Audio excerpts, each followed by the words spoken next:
Pelo amor de Deus. Esse passarinho não para de cantar. Oi, meu nome é Felipe, eu tenho 25 anos e eu moro no Rio de Janeiro. E eu criei esse espaço aqui no YouTube para falar um pouco sobre uma coisa que eu procuro bastante, quase nunca acho nenhum material em português sobre, que é a história da comunidade LGBT.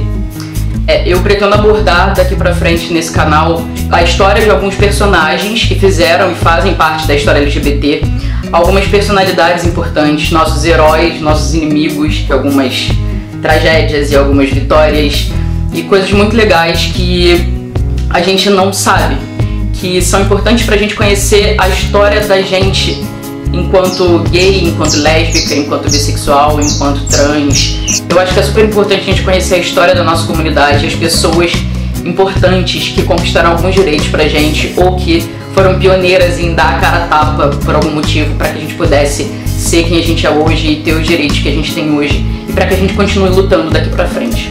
E para começar essa série de vídeos sobre personalidades da comunidade LGBT, eu escolhi uma pessoa bem brasileira que fez parte da minha infância e de todo mundo que cresceu nos anos 90, que é o Jorge Lafon, mais conhecido pela personagem Vera Verão. Vocês com certeza lembram da Vera Verão, que gritava "Epa!". Veja lá como se fala, seu gigolô de terceiro! Chanel! Eu sou uma quase piculinha! Foi um personagem super famoso no programa Praça é Nossa. É engraçado porque hoje em dia algumas piadas seriam consideradas bastante problemáticas, mas não se falava sobre alguns temas naquela época. Mas foi um personagem icônico que ficou gravado na memória do povo brasileiro até hoje. Então a primeira coisa que vocês precisam saber é que Jorge Lafon é o nome artístico do Jorge Luiz Souza Lima. Ele nasceu em 1952 e foi um ator, cantor, dançarino de teatro, TV, cinema. E ele era super talentoso e quase ninguém sabe da história dele antes da personagem da Vera Verão. Ele já disse em algumas entrevistas que ele sabia que ele era homossexual desde os 6 anos de idade, mas como as pessoas falavam que era uma coisa ruim, ele ficava sempre quietinho na dele pra ninguém perceber. E aí ele dizia que ele sempre andava na linha e estudava bastante para os pais dele não descobrirem que ele era gay. E poucas pessoas sabem hoje em dia, mas ele era um dançarino extremamente talentoso, especializado em dança afro, e se formou em teatro pela Unirio, aqui no Rio de Janeiro. E aí com 20 anos ele já começou uma carreira de bailarino e chegou até viajar pela Europa e pelos Estados Unidos. E daí a fama do Jorge Lafon foi só aumentando.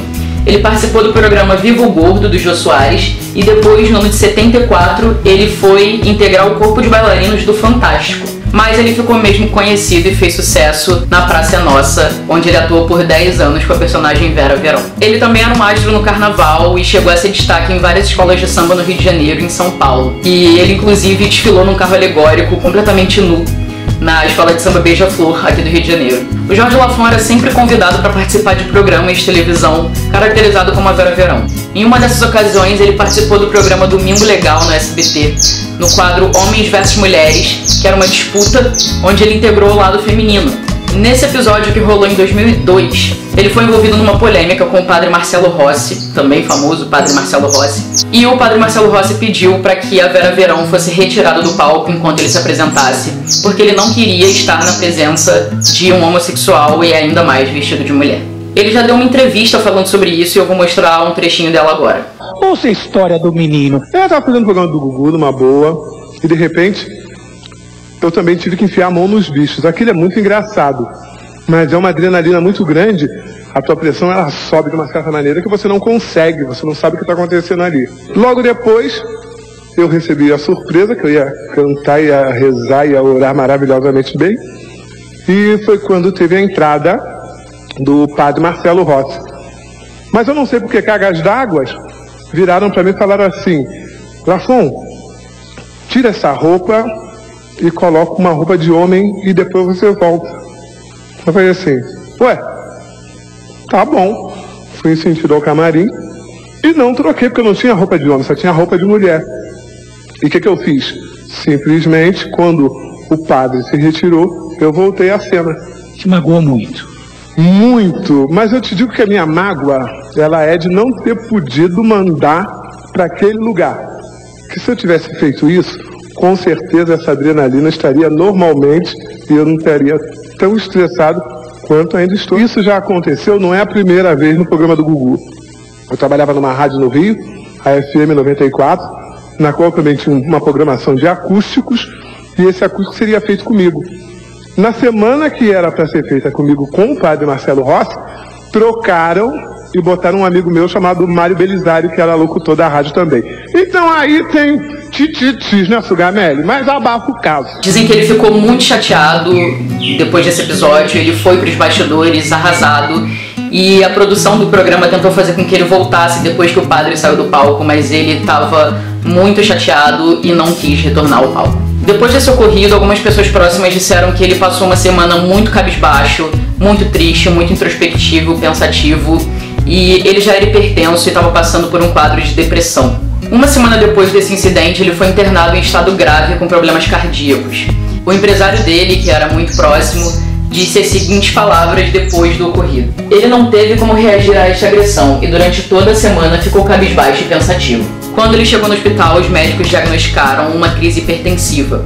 Todo esse episódio muito triste ocorreu no final do ano de 2002 e ele permaneceu internado até o comecinho de 2003, até que no dia 11 de janeiro desse ano ele faleceu por causa de um infarto. Charles Albert! Papai Noel deixou um presente pra mim fora do saco! Olha! Daniel! Contenha-se! Charles Albert, já estou toda excitada! Olha como eu estou pálida! Tá certo. Então é isso, essa foi a personalidade LGBT de hoje. Eu espero que vocês tenham gostado e eu espero que a história de vida do Jorge Lafon faça as pessoas perceberem que todo tipo de preconceito, mas nesse caso a homofobia especificamente, vai matando a gente aos poucos. Pode ser de fora pra dentro ou de dentro pra fora. A gente tem sempre que tentar esconder quem a gente é pra agradar a sociedade. E infelizmente esse tipo de coisa ainda acontece. Então a gente segue lutando pra que ninguém mais tenha que passar por isso, né? E sugiram alguém pra eu falar nos próximos vídeos daqui pra frente. Pretendo fazer mais vídeos como esse falando sobre outras pessoas importantes pra nossa comunidade. Então é isso. Tchau.